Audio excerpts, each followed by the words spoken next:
All right, if I can have your attention, please, we're going to get started. So, welcome back to the essentials of assessing, preventing, and overcoming reading difficulties. I apologize for the screen. I tried, it's better than it was. I tried to restart it, but it's like not quite right. But whatever. It is what it is. And we're going to do very little with the screen today because we're going to spend a lot of time just in the book and talking about the book. So happy, is there a name for the day after Halloween? I don't even know. Is it Day of the Dead? All Saints Day? Okay. Oh, that's right. Yeah, November 1st. So happy All Saints Day. And we're going to just dive into this. So remember, our purpose is to really delve into the scientific base of the research behind reading instruction.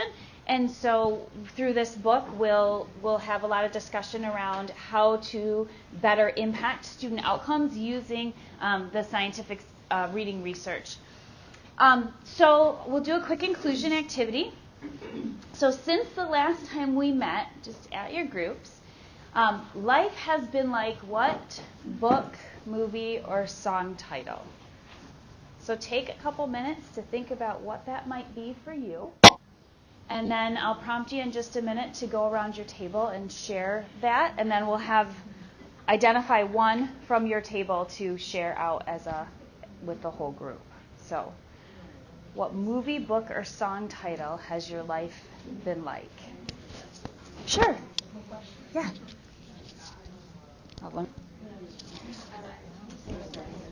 All right, so let's bring it back together.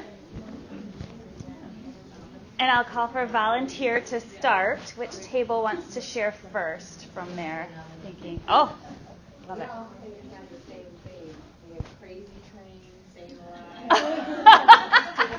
Crazy Train, Staying Alive. That's definitely the route I would have gone as well. Where the wild things are. Perfect. That's what I felt like last night. Yeah. All right, who else? Yeah. I just finished up chapter 4 last night, and I feel like I'm just on fire with what I know now. Uh-huh. So I feel like the song, I can see clearly now, the rain is gone. Oh, I love it. It makes it sound like I feel like I know it all, and I don't, because you know how when you learn a lot, then you have more questions. Yes. Mm-hmm. And so, yes. Life has been just like that. But I feel like all the things I've been trying to do with these very, very early readers, all the strategies I've been trying to, maybe if I just learn it better, then they will get it. And now I know that the one strategy I need to work on, to learn, there's one that has to be focused on.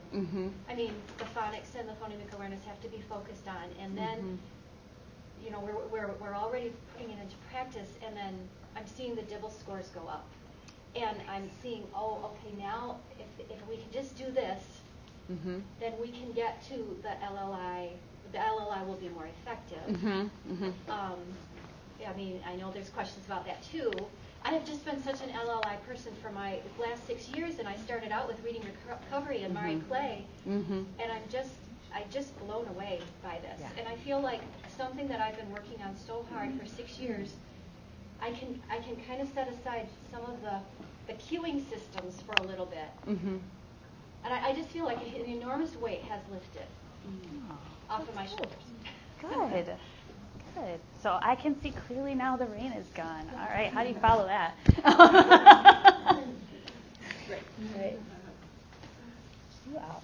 We said at our table, I will survive. I will survive. It's been kind of crazy and everything, and for different reasons for us. And so we were like, that kind of over.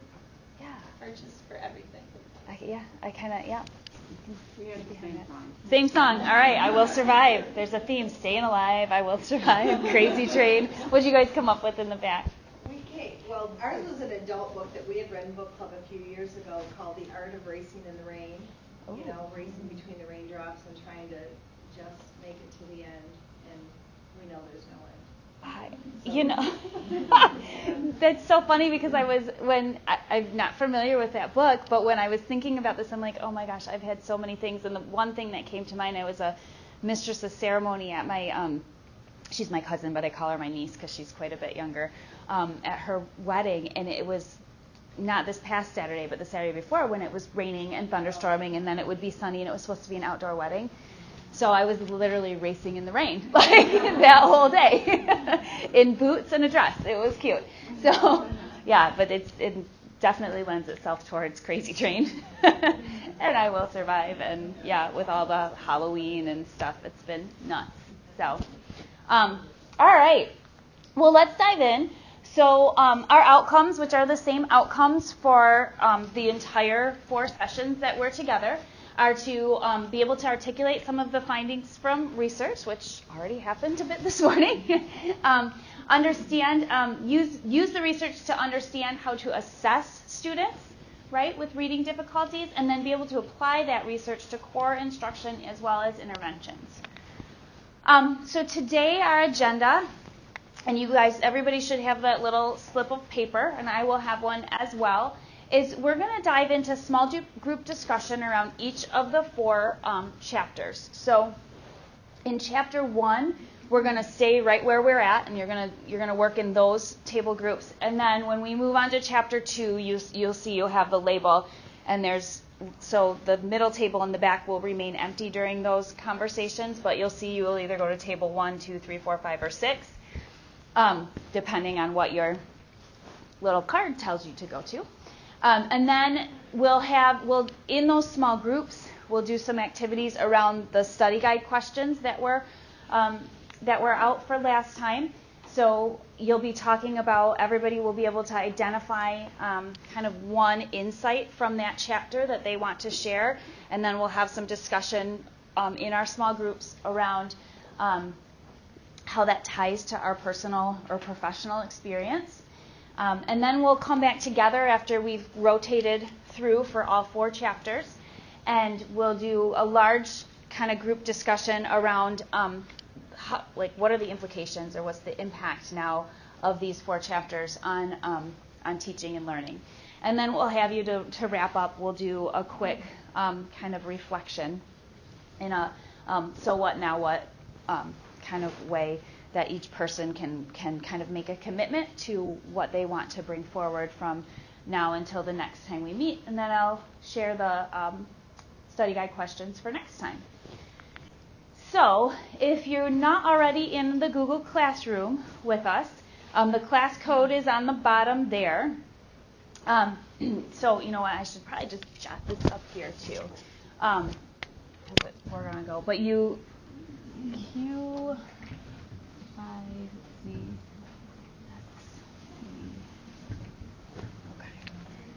So you can get into the Google Classroom that way. All of the slides are there from today, as well as the study guide questions, and then the so what, now what kind of template that we'll be using at the end. I also made paper copies if people would rather jot it down on paper copies too. All right, so we're going to try to stick to 20 minutes per chapter. I know that some of these chapters are heavy, and so it might take a little bit more or less time, so we'll kind of monitor as we go. But you're going to stay in your original table group now, and we're going to talk about chapter 1. I'm going to turn off this light real quick up here so that a little easier to read. So the guiding questions were, why is there a gap between research and classroom practice? And what appears to be the most important scientific discovery that educators have not heard about? So those are the 2 guiding questions for this first part of the conversation around chapter 1. So we should spend about 20 minutes here. I will prompt everybody kind of when there's a couple minutes left and it's time to switch over. But we'll start with round robin, so each person kind of identifying one significant or impactful, insightful thing that they pulled out around either around those questions or around anything else that you read in chapter 1. And then we'll do the group discussion around kind of, and we can be flexible with this, but a group discussion in your table groups around what might be some examples of how this ties to personal or professional experience to kind of synthesize all of the insights together from your whole group. Okay. And then I'll prompt you, and you'll go to the table number that's listed on the first one. So for Chapter 2, it'll say Table 1 through 6. All right, let's dive in. All right, I'm going to give you guys a 2-minute warning to wrap up your discussion on Chapter 1 before we move on.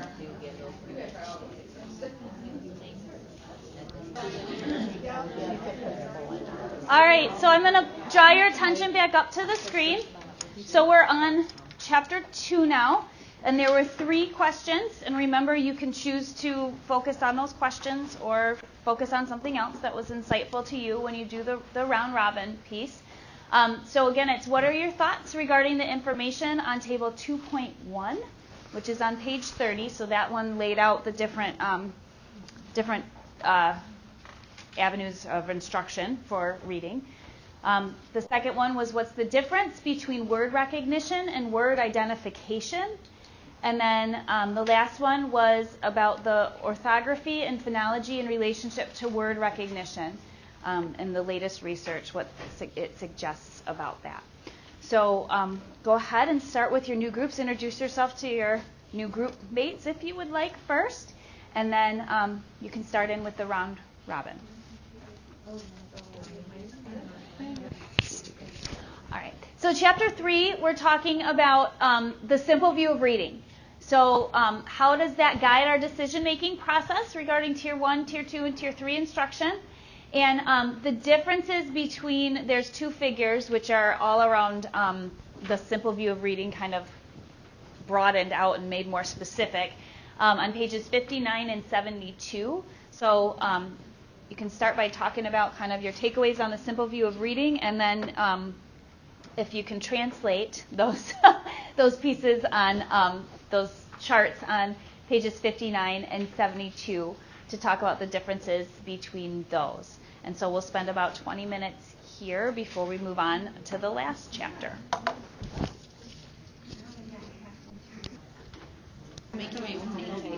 Clearly said my name. All right. So Chapter 4 is the most confusing part of all of this. I feel like the orthographic mapping piece. So it's that it's kind of counterintuitive, a little hard to understand. Takes a lot of processing to be able to get there. So the questions, the guiding questions, are describe the role that phonological awareness plays in word reading development, and then how are written words stored for later instantaneous retrieval. Okay? So after this section, we're going to move back to our original tables where we were when we first came in today, and then we'll work to kind of summarize the day. But we're going to spend the next probably closer to 15 minutes here so that we have enough time to kind of bring everything together. So go ahead in your tables and start that discussion, and then I'll pull you back together in just over 15 minutes. All right, I'm going to pull you back together. So in your small groups now, we're going to take probably about 5 minutes just to pull together some of the big ideas that you got when you moved around, and how that what the implications are for teaching and learning. So there's a few different kind of bullets up there that you could identify. So what's the impact on the learning of students, your teaching practices, communication with parents or school leaders, any other ways to apply the information in the classroom, school, or district. So as a group, you can kind of have that conversation, be ready to share out one whole group at the end, so one idea with the whole group. And then also, I'm going to, in the classwork section on the Google Classroom, there is one of these electronically. So this would be for you individually to think about, okay, what is it that I want to what is it that I learned, or what was the big idea kind of that we talked about, one of the insights that jumped out of us. So what does that mean? And then now what am I going to do? about it. And so this would be for you to just kind of individually complete, just as a way to document kind of your next steps in the learning. So kind of two things in the next 6 or 7 minutes. So as a whole group, kind of what is one implication that you want to share out with us? And then, or as a small group, one that you'll share with the whole group, and then you can also kind of document what your what, so what, now what, as well as your individual kind of reflection. Okay? And I'll pull you guys back together shortly, and we'll share out and then wrap up. All right, I'm going to pull you guys back together. So what did your groups come up with as your one kind of takeaway or implication of chapters 1 through 4? We want to learn more about orthographic mapping. Okay. And we noticed on page 400, there's a resource that provides 22 word study activities that promote orthographic mapping. Yes. So maybe you already mentioned that. But anyways, we want to pursue that. Yep. So learning more about orthographic mapping on page 400, if you do download those resources, you get the past, so the screener. There's the chapter from his book around what promotes orthographic mapping. And then his other book is called, which I mentioned in several groups as I went around, his other book is called Equipped for Reading Success.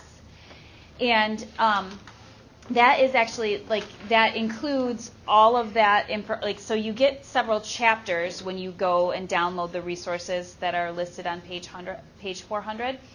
But his book, the book is only $45, and then it has several different word lists that will actually help you. So if you do the skill, if you do the past, it will identify what skill you need to start at with those kids, and then those word lists are all ranked by skill, and you can begin right there as well.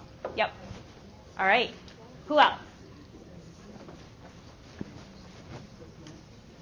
We are deciding, or not deciding, we are thinking about our next steps in diagnosing our phonemic awareness skills. Okay. Level. So next steps in diagnosing the actual gap or the skill level where we're having issues, which leads into really well into what we're going to talk about next time. So chapters 5 through 9 are next time in the study questions. The study questions are in the classwork there in the classroom, and most of those chapters are on assessment. So that's good too. Any of you guys have one last idea? We already did our table, but the obvious one that jumps out about the whole phonological awareness being pretty much ignored after early first grade, that's my push in our district now. So to include that and continue into authenticity. So continued instruction, in phonological awareness. Not Awesome. just our intervention. And beyond intervention in Tier 1. Awesome. Okay. All right. So it's time to transition into the hot or not articles. You have them listed on your thing. You also have them. There are here too. So if you're following along in the PowerPoint, you can click on there to actually pull up the article and see it as well.